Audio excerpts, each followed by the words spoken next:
جورجینا قبل از رونالدو با چه کسانی تو رابطه بود؟ یک عشق دوران مدرسه. بزرگترین رابطه قبلی جورجینا با پسری به نام هاویر هرنندز پینیرو بوده که جالبه بدونین او عکاس هست.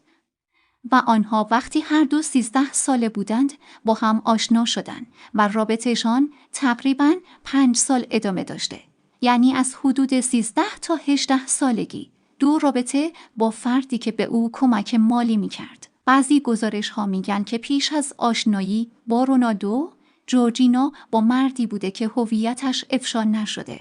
اما این مرد برای مدتی به او کمک مالی میکرده و گفته شده این کمک شامل حدود 2000 یورو در ماه برای هزینه‌های شخصیش بوده و ظاهراً این رابطه تا پیش از آشناییش با رونالدو ادامه داشته. حالا اگه از این محتواها خوشت اومد، ویدیو رو لایک کن و چنل رو هم سابسکرایب.